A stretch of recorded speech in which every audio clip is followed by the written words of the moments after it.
Imagine a part of yourself you've never met, a hidden twin lurking just out of sight, shaping your thoughts, your actions, your life, without you even noticing. This is the shadow, a concept introduced by the Swiss psychiatrist Carl Gustav Jung, a figure whose ideas cut through the fog of human consciousness like a blade. The shadow is not just a psychological curiosity. It's a force, a repository of everything we deny, suppress, or refuse to acknowledge about ourselves. It's the part of you that whispers in moments of rage, sulks in moments of shame, and dances in the corners of your dreams. Jung's warning to the world was clear. Ignore the shadow at your peril, for it holds the power to unravel both individuals and societies. In this exploration, we dive into the heart of Jung's concept of the shadow, both personal and collective, and why confronting it is not just a personal quest, but a global necessity. The shadow is not merely a dark corner of the psyche. It's a mirror reflecting our deepest fears, desires, and untapped potential.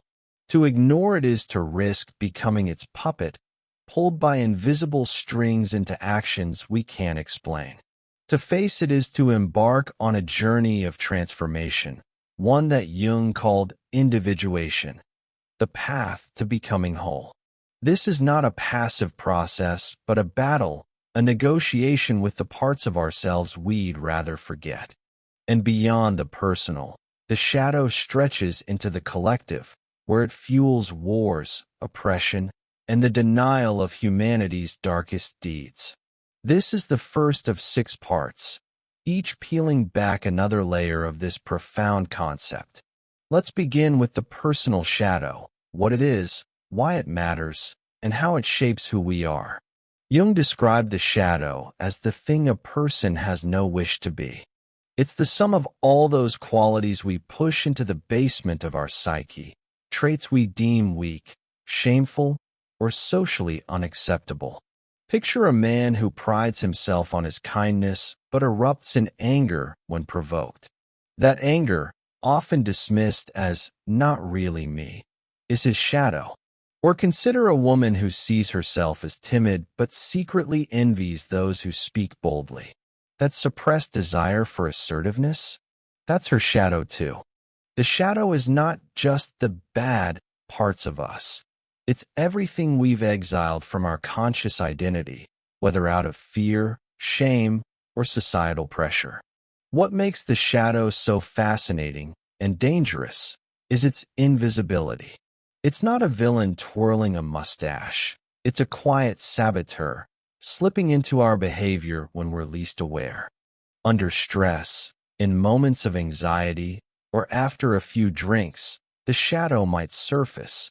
A snide remark in a friendly conversation, a burst of cruelty we later regret. Jung argued that the less we acknowledge the shadow, the denser and blacker it becomes. When we refuse to see it, it grows autonomous, acting without our consent. Ever snapped at someone and wondered, where did that come from? That's the shadow waving hello. But here's the twist. The shadow isn't just a dumping ground for our flaws.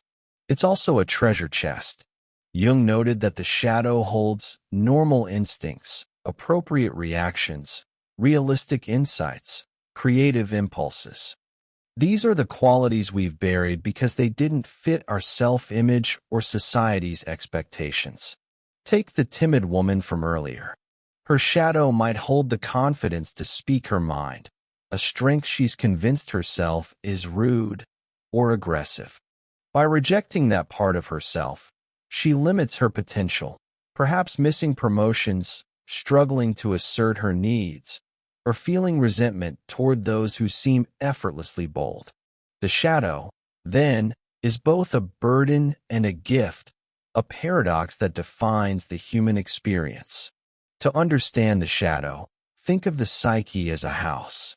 The ego, the conscious self, is the well-lit living room where we entertain guests, presenting our best selves. The shadow is the attic, stuffed with everything we've shoved out of sight. Old grudges, forbidden desires, insecurities we'd rather die than admit. The ego pretends the attic doesn't exist, but the shadow doesn't stay quiet.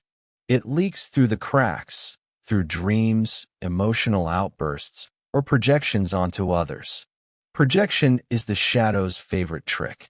When we can't face our own flaws, we see them in others. The man who denies his own selfishness might call everyone else greedy. The woman who represses her ambition might resent pushy colleagues. Projection is the psyche's way of saying, I can't deal with this, so I'll make it someone else's problem. Jung saw this as a universal human tendency, one that fuels conflict and misunderstanding. The more we deny our shadow, the more we project it, creating a cycle of blame and division. But the shadow isn't always negative. Jung's collaborator, Marie-Louise von Franz, described it as a companion, not an enemy.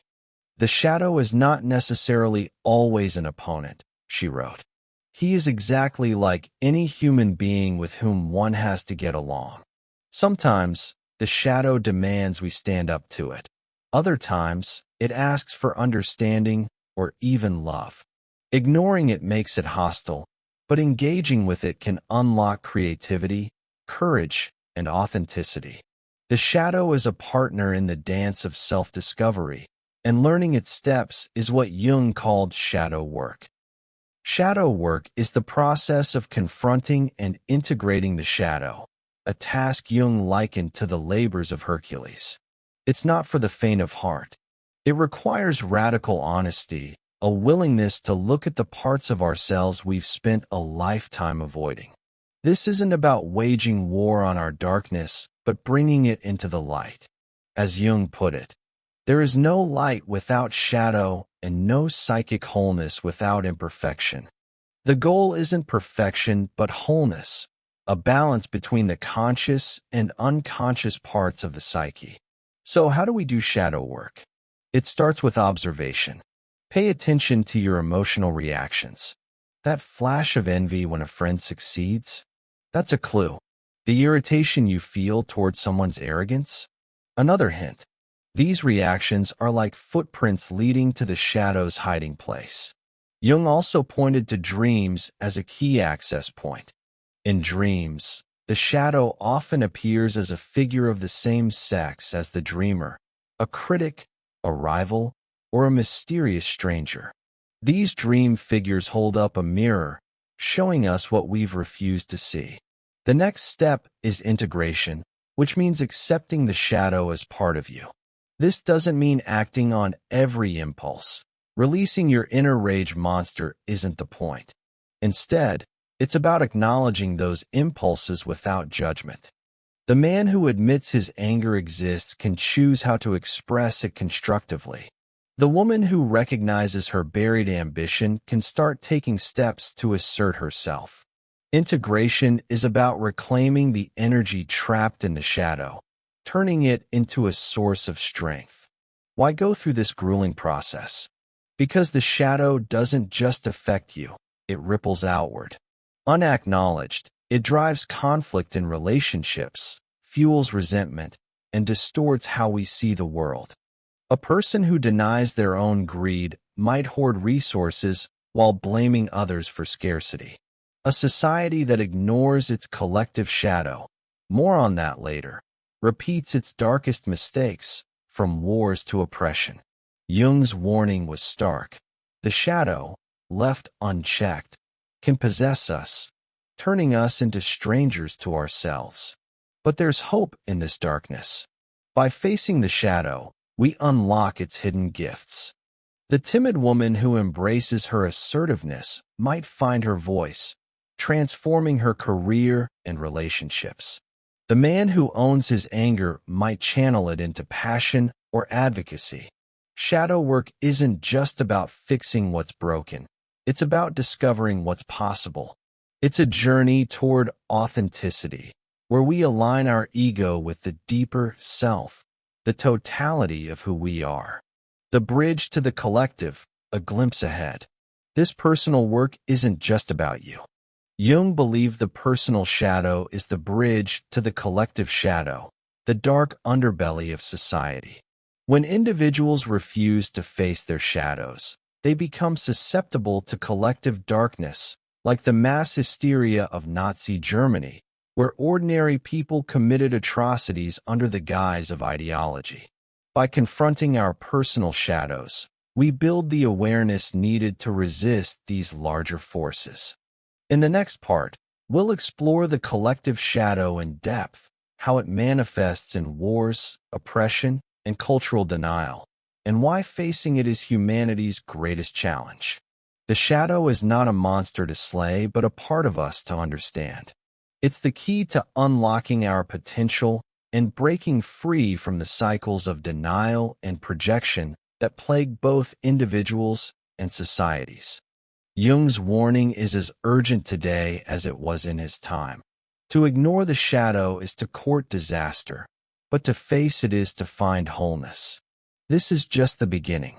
Next, we'll dive deeper into the collective shadow, the tools of shadow work, and the path to transforming ourselves and the world.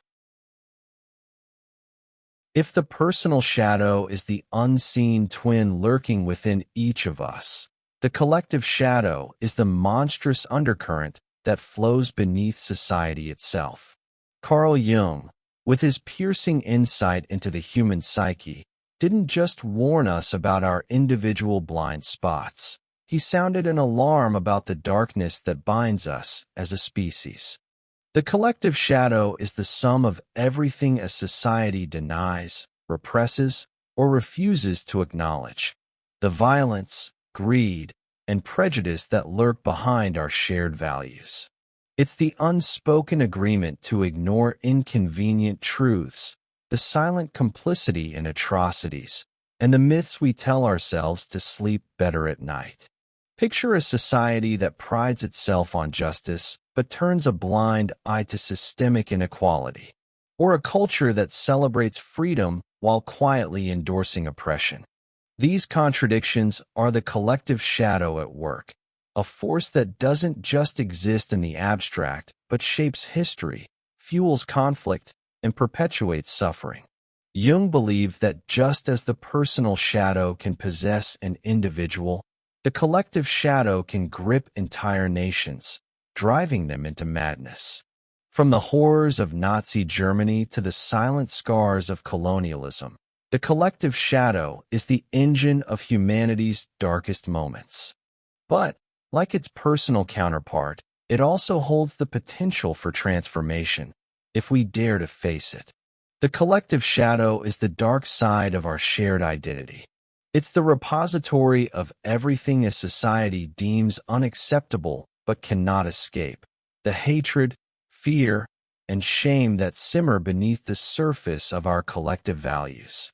While the personal shadow is shaped by individual experiences, the collective shadow is born from cultural norms, historical wounds, and the unspoken rules that govern how we live together. It's the us versus them mentality that justifies war, the denial of past atrocities that festers into resentment, and the projection of our flaws onto scapegoated groups. Jung saw the collective shadow as multidimensional and elusive, yet its effects are brutally tangible. It manifests in the obvious, wars, genocides, and mass oppression, but also in subtler ways, like the refusal to acknowledge ongoing suffering or the sanitizing of history to avoid guilt. Consider how societies often rewrite their past to cast themselves as heroes, burying the inconvenient truths of slavery, conquest, or exploitation. This denial doesn't erase the shadow, it strengthens it, allowing it to grow blacker and denser until it erupts in unexpected ways. One of Jung's most chilling observations was that the collective shadow can possess entire populations, turning ordinary people into agents of destruction. He pointed to Nazi Germany as a prime example, where a nation fell into what he called a mass psychosis. People who might never have imagined themselves capable of cruelty were swept up in a collective fever, projecting their personal shadows, fear, anger, inferiority, onto scapegoated groups. The result was unimaginable horror, a stark reminder of what happens when the collective shadow is ignored. The collective shadow is not a distant concept. It's woven into the fabric of our daily lives. It appears in the atrocities we read about in history books, genocides, wars, and purges, but also in the quieter, more insidious ways we perpetuate harm. It's the poverty we walk past without questioning, the systemic biases we accept as just how things are, and the cultural narratives that absolve us of responsibility. Jung noted that the collective shadow often hides under attractive cloaks, like missionary zeal or the imposition of civilized values, which can mask oppression as progress. Take language, for example. Mandating the use of a single language in the name of unity can erase entire cultures, silencing voices and histories. This isn't just a policy, it's the collective shadow at work, projecting inferiority onto those who don't conform. Similarly, the collective shadow fuels projection on a massive scale. When a society can't face its own flaws, greed, aggression, fear, it casts them onto others. Entire groups are demonized as savages, terrorists, or outsiders, becoming vessels for the qualities we refuse to see in ourselves. The collective shadow also lives within individuals, shaping how we relate to our heritage and society. It can manifest as self-hatred, where people internalize the shame of their culture's past or present. It can fuel depression, a sense of powerlessness, or a burning desire for revenge. Jung described this as the demonic quality of the shadow, a force that strips away our humanity when left unchecked. In the Christian tradition, he noted, this would be akin to possession by the devil, a loss of the human spark in favor of something darker. Denial is the collective shadow's greatest ally. When a society refuses to acknowledge its darkness, it doesn't disappear, it festers. Jung warned that unaddressed shadow material grows more destructive over time, building pressure until it explodes in violence or chaos. History is littered with examples: the Rwandan genocide, the Holocaust, the legacy of colonialism. Each was fueled by a refusal to confront the shadow, whether through scapegoating, silence, or rewriting the past. Denial often takes the form of wanting to move on or put the past behind us. After wars or atrocities, societies may issue apologies, pay reparations, or erect memorials. But these gestures can be superficial if they don't address the root of the shadow. Jung argued that true healing requires taking responsibility, morally, politically, and spiritually. This means not just acknowledging past wrongs, but grappling with their ongoing effects. The descendants of oppressed groups often carry the weight of historical trauma, while the descendants of oppressors may inherit guilt or defensiveness. Both are part of the collective shadow, and both must be faced.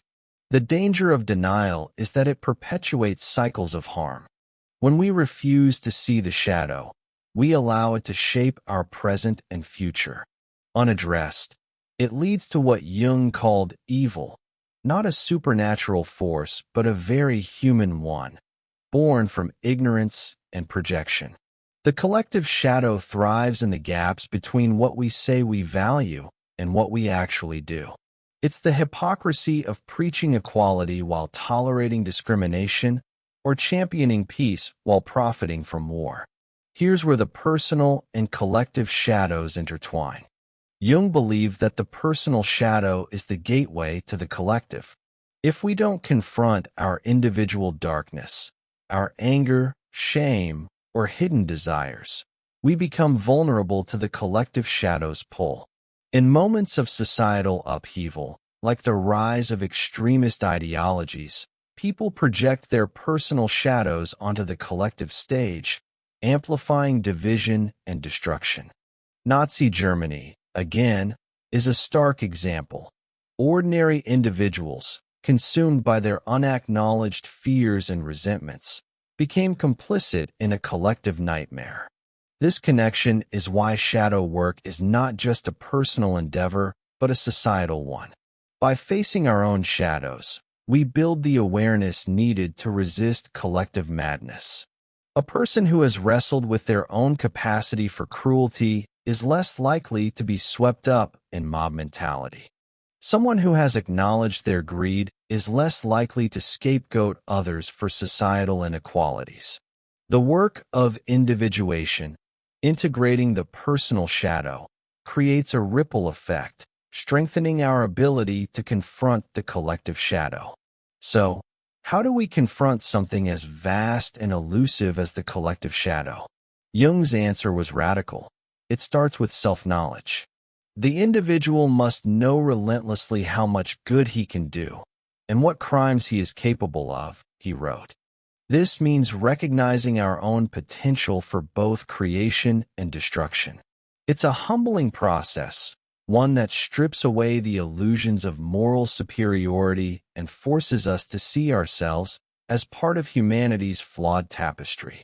On a societal level, confronting the collective shadow requires truth-telling. This is not just about admitting past wrongs, but creating space for the pain, outrage, and betrayal of those affected to be heard. Truth-telling is messy and painful, especially when it challenges cherished narratives. It demands that victims, perpetrators, and bystanders alike engage in honest dialogue. Jung emphasized that this process is not about assigning blame, but about taking responsibility. Only by bringing the darkness to light can we begin to heal. Examples of truth-telling exist, though they're rare. South Africa's Truth and Reconciliation Commission after apartheid was one attempt to face the collective shadow, giving voice to victims and perpetrators alike. Yet even these efforts can fall short if they remain symbolic, failing to address ongoing inequalities or systemic issues. True integration of the collective shadow requires sustained effort, not just apologies or monuments, but policies and actions that dismantle the structures that perpetuate harm. Despite its weight, the collective shadow offers hope. Just as the personal shadow holds hidden strengths, the collective shadow contains the potential for societal transformation. By facing our shared darkness, we can uncover the values we claim to uphold: justice, compassion, equality, and make them real. This isn't about erasing the past, but learning from it, using its lessons to build a future that doesn't repeat the same mistakes. Jung's warning was clear. The collective shadow will not be ignored. It will surface, whether through violence, oppression, or quiet complicity. But by confronting it, we can break the cycle. This requires courage, not just from individuals, but from societies willing to look in the mirror and see the truth. Next, we'll explore the tools of shadow work in greater depth, diving into how we can practically engage with both the personal and collective shadows to create meaningful change. The shadow, whether personal or collective, is not a passive entity. It's a living force, a restless undercurrent that shapes our lives and societies in ways we rarely notice. Carl Jung's warning wasn't just about identifying the shadow, but about doing the hard, transformative work of confronting it. This process, known as shadow work, is the bridge between ignorance and awareness, between chaos and wholeness. In this third part, we'll dive into the practical tools and approaches for engaging with the shadow, both within ourselves and in the broader collective. Shadow work is not a quick fix. It's a lifelong journey, a psychological odyssey that demands courage, honesty, and a willingness to face uncomfortable truths. But the rewards, personal growth, societal healing, and the unlocking of hidden potential are worth the struggle. If the personal shadow is the attic of our psyche, stuffed with suppressed desires and shameful traits, and the collective shadow is the dark underbelly of humanity's shared story, then shadow work is the act of opening those locked doors and shining a light inside. It's about reclaiming the parts of ourselves and our societies that we've exiled, not to indulge them, but to understand them. Jung believed that this process, though painful, is essential for individuation, the journey toward becoming a whole, authentic self. Let's explore how to do this work, starting with the personal shadow and then connecting it to the collective, with practical steps to guide us through the darkness. Shadow work begins with a simple but daunting premise. You must face what you've hidden from yourself. Jung described the shadow as the thing a person has no wish to be, a collection of traits, anger, envy, greed, fear, that we've buried because they clash with our self-image or societal norms. The goal of shadow work is not to eradicate these traits, but to integrate them, to bring them into conscious awareness so they no longer control us from the shadows.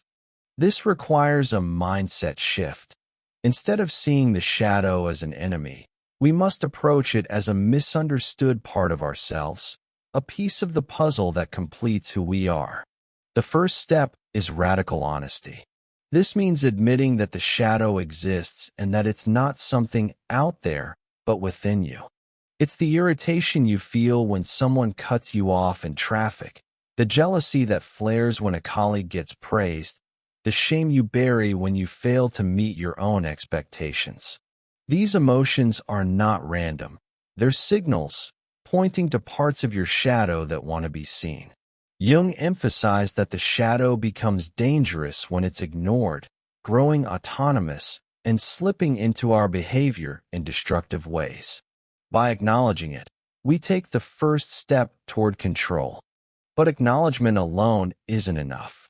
Shadow work is active, requiring us to engage with the shadow through specific practices.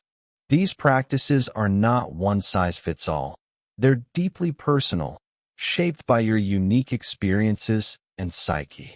Yet Jung and his collaborators, like Marie-Louise von Franz, offered universal tools that anyone can adapt: self-observation, dream analysis, and dialogue with the shadow. These methods form the backbone of shadow work, helping us uncover, understand, and integrate the hidden parts of ourselves. Tool 1. Self-observation and emotional awareness. The most accessible entry point to shadow work is self-observation, paying attention to your emotional reactions and behaviors in real time. Jung believed that the shadow reveals itself most clearly in moments of heightened emotion. When you snap at a loved one, feel a pang of resentment, or judge someone harshly, those are windows into your shadow. These reactions are not just fleeting feelings. They're clues to the traits you've suppressed or denied. To practice self-observation, start by noticing your triggers. What situations make you disproportionately angry, defensive, or insecure? For example, imagine you're at a social gathering, and someone's confidence feels like arrogance to you. Your irritation might point to a suppressed desire for assertiveness in yourself, a quality you've buried because you were taught it's rude or selfish. By catching these moments, you begin to map your shadow's territory. Journaling is a powerful ally here. Write down your emotional reactions as they happen, without judgment. Describe the situation, how you felt, and what thoughts came up. Over time, patterns emerge. Maybe you notice you always feel inferior around successful people, hinting at a shadow belief that you're not enough. Or perhaps you criticize others for being lazy, revealing a fear of your own procrastination. The key is to approach these discoveries with curiosity, not shame. As von Franz said, the shadow is like a person you must get along with, sometimes resisting, sometimes compromising, sometimes offering love. Tool 2. Dream analysis. Jung saw dreams as the royal road to the unconscious, where the shadow often appears in vivid, symbolic form. In dreams, the shadow typically manifests as a figure of the same sex as the dreamer, a rival, a critic, or a mysterious stranger. These figures are not random. They're projections of the qualities you've repressed. A man might dream of a thuggish brute who embodies his denied anger, while a woman might encounter a cunning schemer who reflects her suppressed ambition. To work with dreams, keep a dream journal by your bedside. As soon as you wake, jot down every detail you can recall, no matter how strange or fragmented. Look for recurring figures or themes. Does a particular character keep showing up? What do they represent? For example, if you dream of a judgmental figure who mocks your decisions, they might symbolize your own self-criticism, a shadow trait you've pushed out of consciousness. Analyzing dreams requires patience and intuition. Jung advised against rigid interpretations, urging us to sit with the symbols and let their meaning emerge. Ask yourself, how did this figure make me feel? What part of me do they resemble? If a dream character feels alien or threatening, that's a sign they're carrying a piece of your shadow. Over time, engaging with these figures can help you understand and integrate the qualities they represent, turning them from adversaries into allies. Tool 3. Dialogue with the shadow. One of the most transformative aspects of shadow work is direct dialogue with the shadow. This might sound esoteric, but it's a practical exercise rooted in Jung's concept of active imagination. The idea is to personify your shadow, give it a name, a face, or a form, and engage it in conversation. This could be through writing, visualization, or even speaking aloud in a private space. Start by identifying a shadow trait, like anger or envy, that you've noticed through self-observation or dreams. Imagine this trait as a character. What do they look like? How do they speak?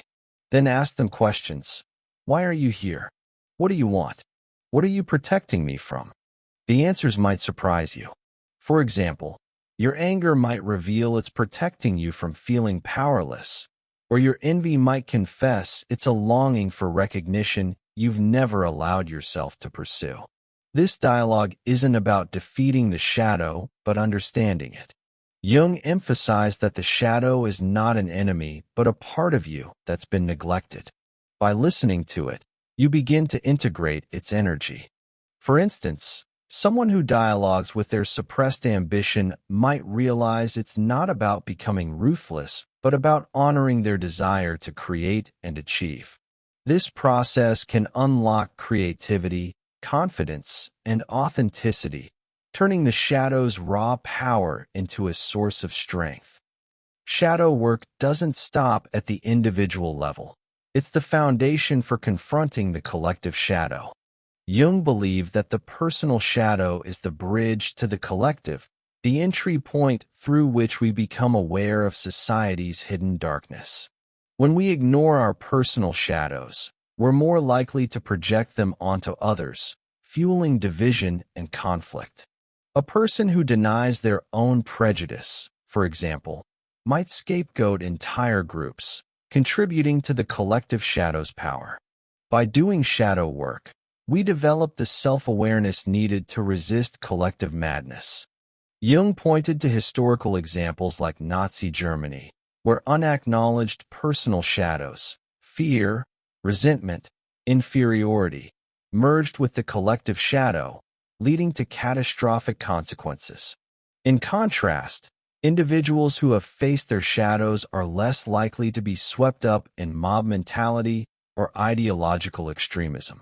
They can see the projections at play, recognizing that the enemy often carries the qualities we refuse to see in ourselves. This connection is why shadow work is not just personal but political. By integrating our shadows, we become more capable of questioning societal norms, challenging denial, and taking responsibility for collective issues. For example, someone who has confronted their own greed might advocate for fairer economic systems, seeing through the collective shadow's justification of inequality. Shadow work, then, is a radical act of resistance against the forces that perpetuate harm. Make no mistake, shadow work is grueling. Jung likened it to the labors of Hercules, a series of trials that test your resolve. It requires facing truths you'd rather avoid, admitting your flaws, owning your projections, and sitting with the discomfort of your own imperfection. It's tempting to shy away, to pretend the shadow doesn't exist. But as Jung warned, there is no light without shadow and no psychic wholeness without imperfection. Avoiding the work only strengthens the shadow's grip. The emotional toll can be heavy. Confronting your shadow might bring up guilt, shame, or grief as you realize how your suppressed traits have shaped your life. But this pain is part of the process. It's the crucible in which transformation happens. By enduring it, you reclaim the energy trapped in the shadow, turning it into fuel for growth. The goal is not to become perfect, but whole, aligning your ego with the deeper self that encompasses all parts of your psyche. The rewards of shadow work are profound. On a personal level, it frees you from the unconscious patterns that limit your life. The woman who integrates her suppressed assertiveness might find her voice, transforming her relationships and career. The man who owns his anger might channel it into passion or advocacy, becoming a force for change. By bringing the shadow to light, you unlock creativity, courage, and authenticity, qualities that were always there, waiting to be claimed. On a collective level, shadow work equips us to confront society's darkness. It gives us the clarity to see through projections, the courage to challenge denial, and the compassion to listen to others' pain.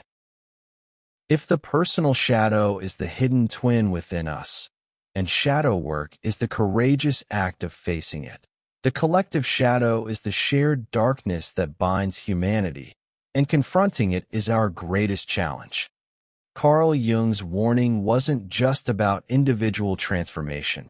It was a clarion call to face the unseen forces that drive societies into cycles of destruction and denial. In this fourth part, we'll explore how to confront the collective shadow, why taking responsibility is crucial, and how truth-telling can break the chains of history's darkest patterns. The collective shadow isn't an abstract concept. It's the wars we wage, the injustices we ignore, and the stories we tell to absolve ourselves. Facing it requires not just personal courage, but a collective reckoning, a willingness to unearth the truths we've buried and build a future that doesn't repeat the past. The collective shadow is the underbelly of our shared values, the hypocrisy, violence, and denial that lurk beneath the surface of our proclaimed ideals.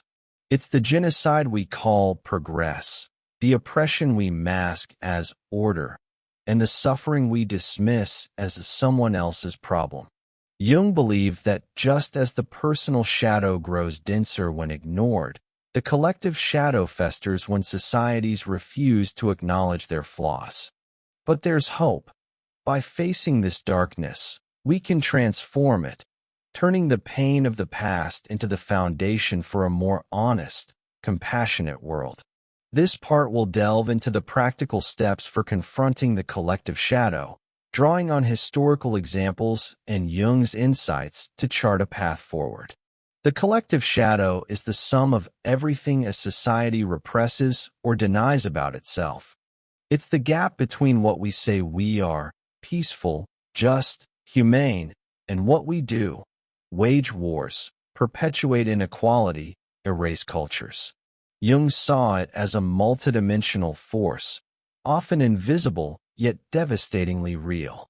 It manifests in atrocities like slavery, colonialism, and genocide, but also in subtler forms, the silence around ongoing poverty, the normalization of systemic bias, the rewriting of history to flatter our egos.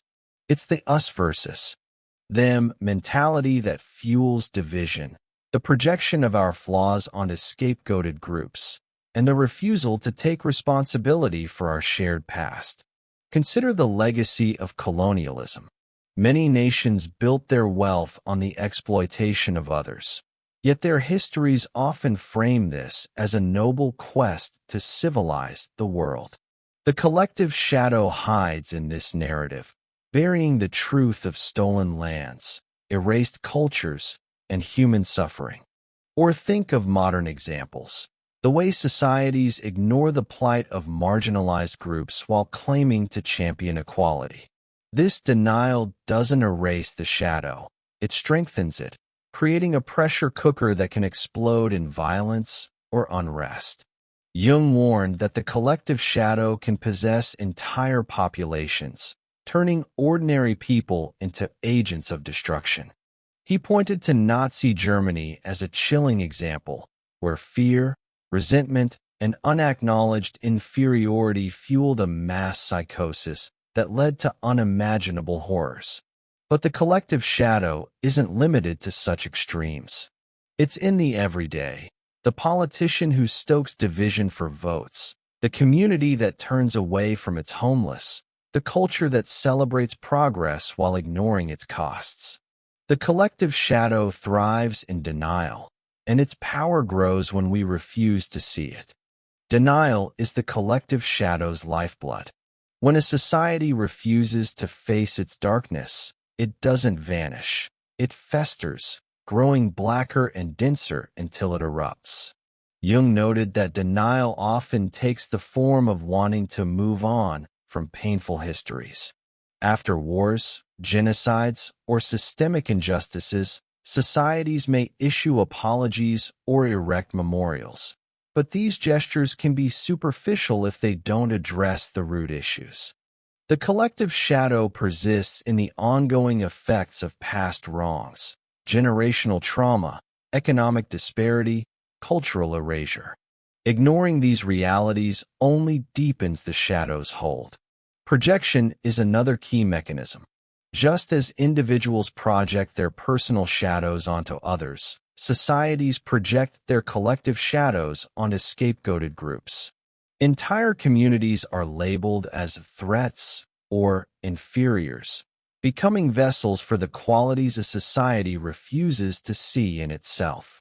For example, a nation that denies its own greed might vilify immigrants as resource drainers, projecting its flaws onto an other. This projection fuels division, from racial prejudice to international conflicts, creating a cycle of blame that obscures the truth. Jung argued that the collective shadow's projections are most dangerous when they go unrecognized. In Nazi Germany, the projection of inferiority onto Jewish people and other minorities allowed ordinary citizens to justify atrocities. Today, we see similar dynamics in polarized politics, where each side demonizes the other, refusing to acknowledge shared flaws. Breaking this cycle requires confronting the projections head-on, recognizing that the enemy often carries the qualities we've disowned. Confronting the collective shadow starts with taking responsibility, morally, politically, and spiritually. Jung believed that the individual's quest for self-knowledge is the foundation for societal change. The individual must know relentlessly how much good he can do and what crimes he is capable of, he wrote. This means recognizing our own complicity in the collective shadow, whether through silence, privilege, or participation in unjust systems. It's a humbling process, one that strips away the illusion of innocence and forces us to see ourselves as part of humanity's flawed tapestry. On a societal level, responsibility means acknowledging the full scope of our history, not just the heroic parts, but the painful ones. This is where truth-telling becomes essential. Jung emphasized that healing the collective shadow requires bringing its contents into the light, giving voice to the pain, outrage, and betrayal of those affected. This isn't about assigning blame, but about creating space for honest dialogue. Victims, perpetrators, and bystanders must all be heard, their stories woven into a shared narrative that doesn't shy away from the truth. Historical examples show both the power and the challenge of truth-telling. South Africa's Truth and Reconciliation Commission, TRC, after apartheid was a landmark attempt to confront the collective shadow. By allowing victims and perpetrators to share their stories, the TRC aimed to foster healing and accountability. Yet, even this effort faced criticism for not going far enough. Many felt it prioritized reconciliation over justice, leaving systemic inequalities unaddressed. This highlights a key lesson. Truth-telling must be paired with action, from policy changes to reparative measures, to truly integrate the shadow. So, how do we confront the collective shadow in practice? It starts with individuals doing their personal shadow work, as explored in Part 3. By facing our own shadows, our biases, fears, and suppressed desires, we become less susceptible to collective projections. A person who has integrated their own anger, for example, is less likely to be swept up in mob rage. Someone who has acknowledged their privilege can better challenge systemic inequities. Personal shadow work builds the awareness needed to see the collective shadow clearly. On a societal level, collective shadow work involves creating spaces for truth-telling. This could mean public forums, like the TRC, where people share their experiences of oppression or complicity. It could involve education systems that teach unfiltered history, not sanitized versions that glorify the victors. It could mean art, literature, and media that amplify marginalized voices, forcing society to confront the realities it's ignored. These efforts require courage, as they often provoke resistance from those invested in denial. Another key step is dismantling the structures that perpetuate the collective shadow. This means addressing systemic issues like economic inequality, racial bias, and environmental destruction. For example, a society that claims to value equality but tolerates wage gaps or discriminatory policing is living in its shadow. Confronting this requires not just awareness but action, policy reforms, community organizing, and collective advocacy. Jung's insight here is profound. The collective shadow isn't just about ideas. It's about the tangible realities we create and sustain.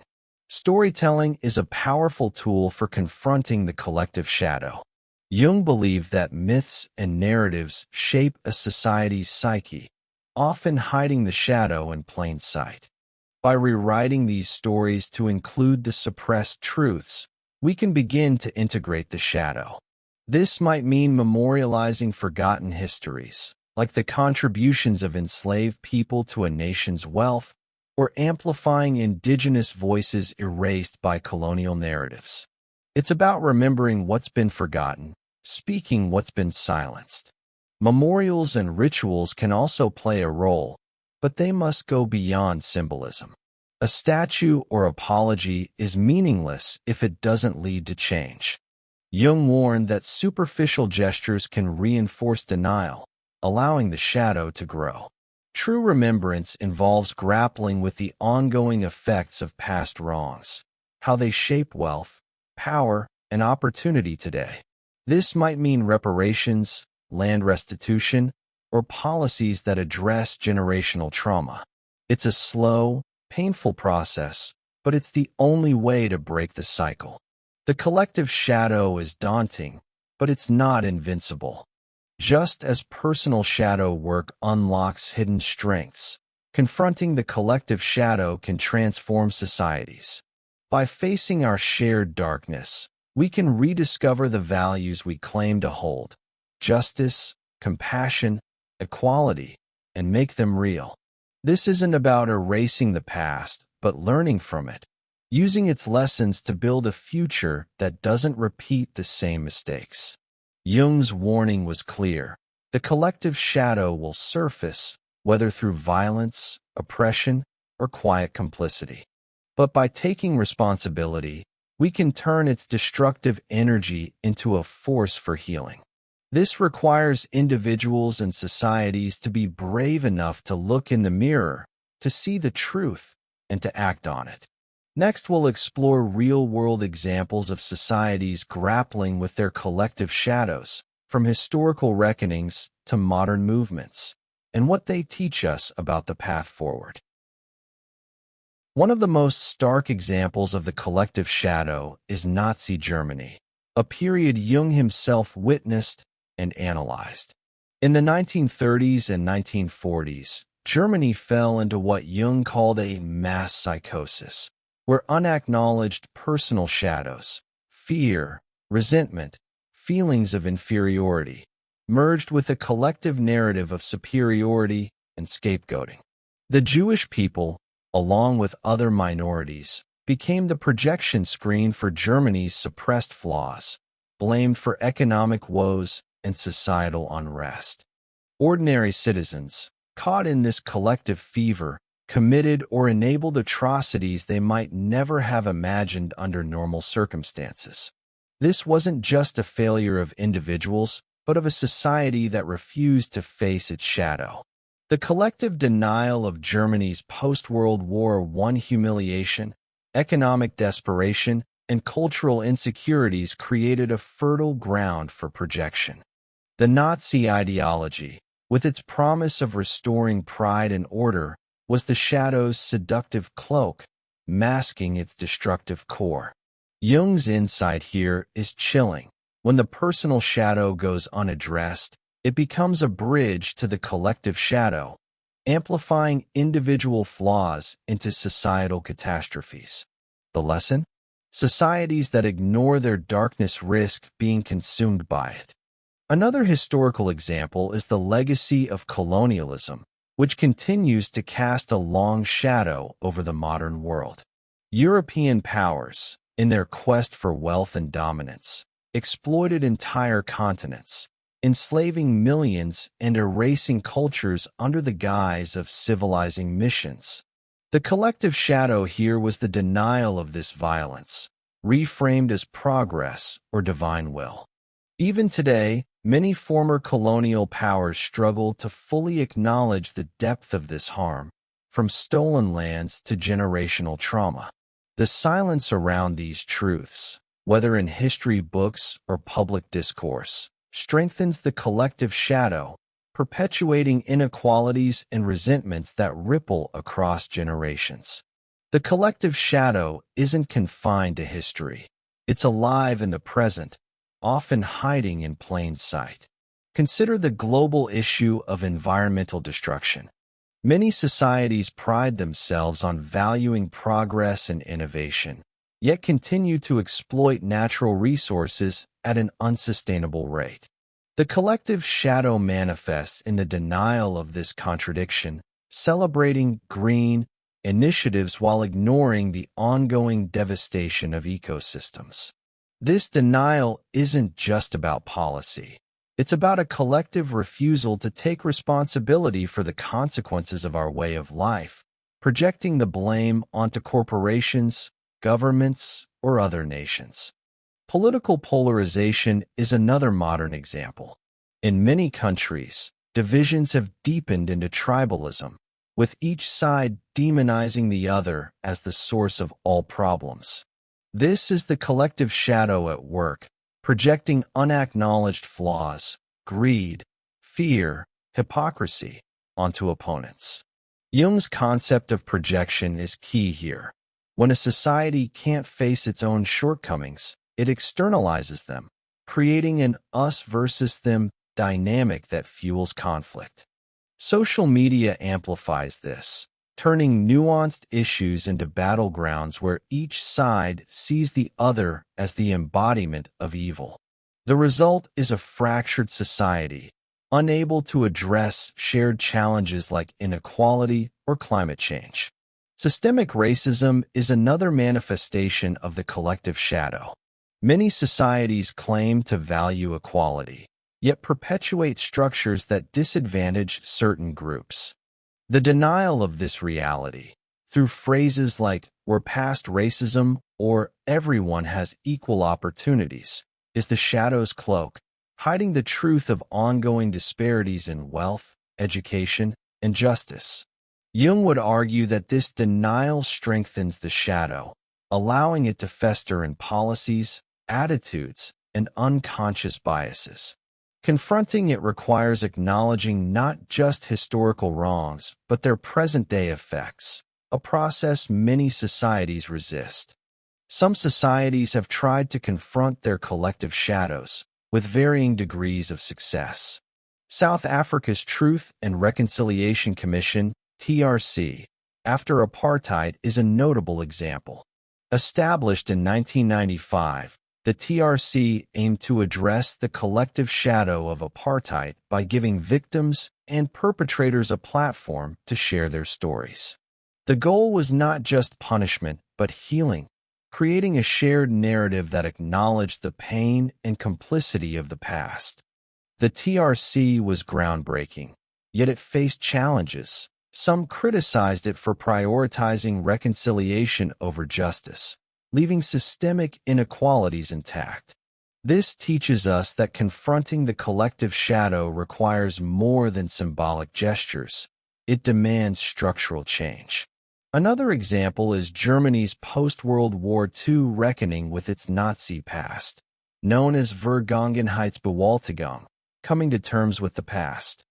Through education, memorials, and public discourse, Germany has worked to integrate its shadow, acknowledging its role in the Holocaust while fostering a commitment to prevent such atrocities in the future.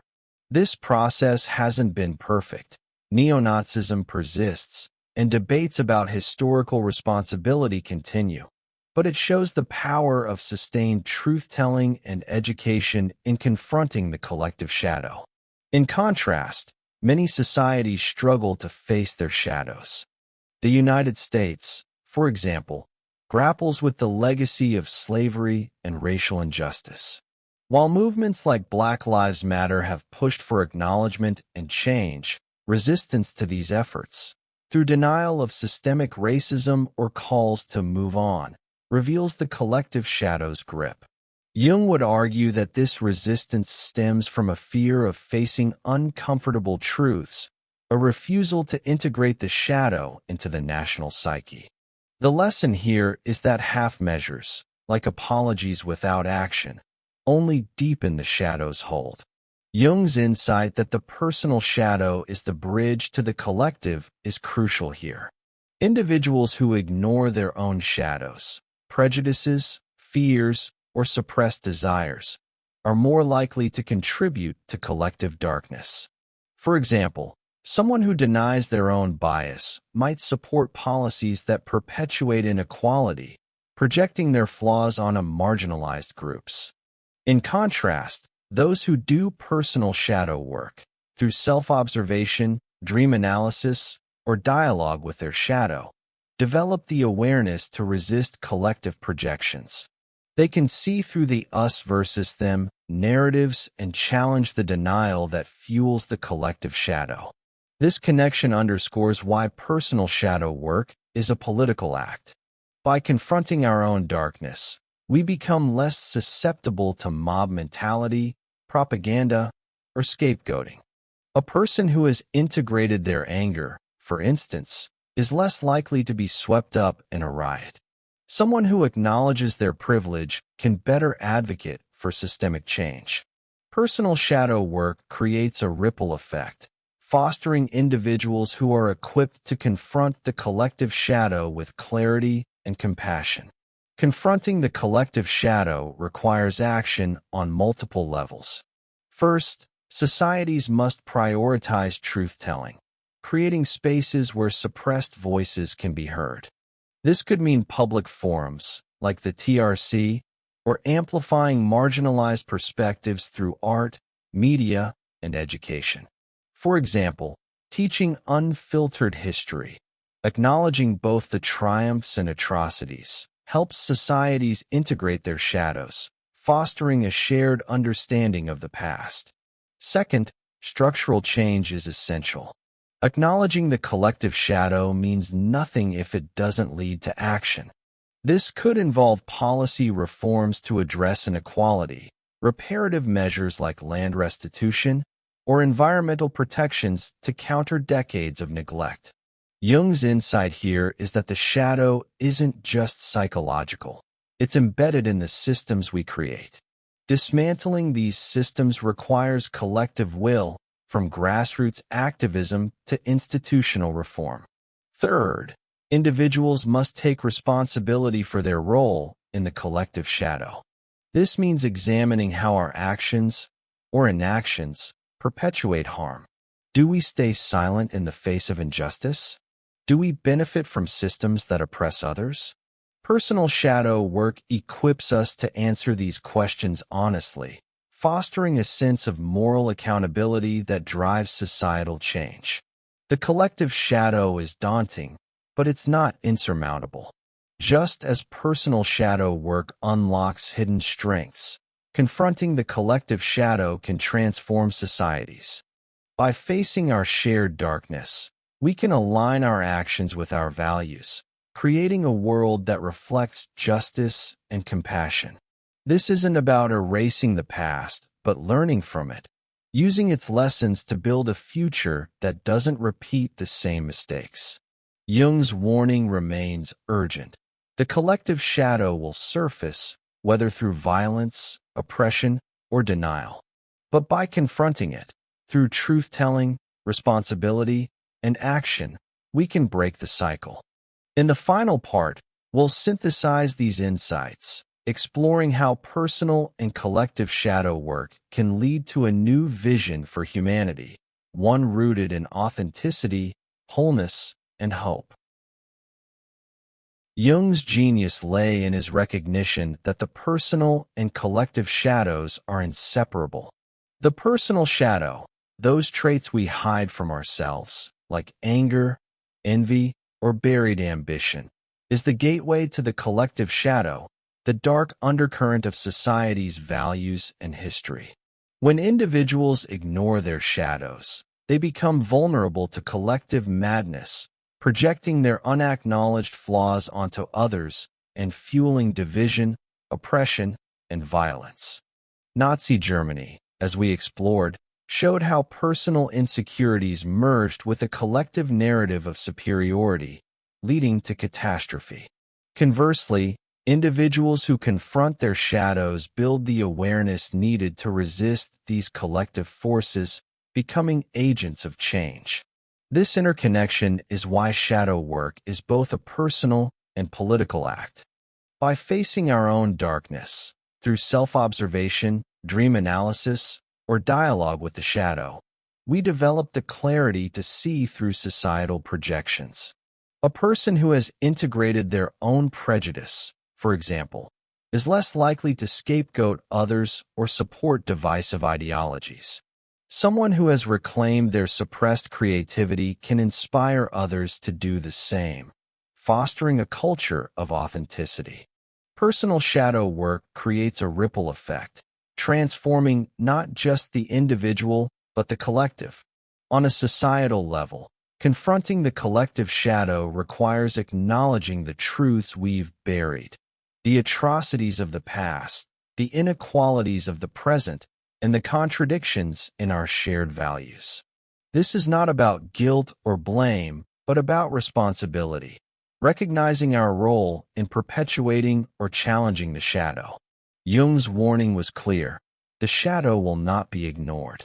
Whether personal or collective, it will surface, either as destruction or as an opportunity for growth. The choice is ours. The lessons of shadow work offer a roadmap for transformation. For individuals, it starts with practical tools, observing emotional triggers, analyzing dreams, and engaging in dialogue with the shadow. These practices help us uncover the traits we've suppressed: anger, shame, ambition, and integrate them into our conscious selves. The goal is not perfection but wholeness, what Jung called individuation, the alignment of the ego with the deeper self, the totality of our psyche. This process unlocks hidden strengths, turning the shadow's raw energy into creativity, courage, and authenticity. For societies, confronting the collective shadow involves truth-telling and action. Highlighted examples like South Africa's Truth and Reconciliation Commission and Germany's post-World War II reckoning, which show the power and limits of facing the past. Truth-telling means creating spaces for suppressed voices, victims, perpetrators, bystanders, to share their stories.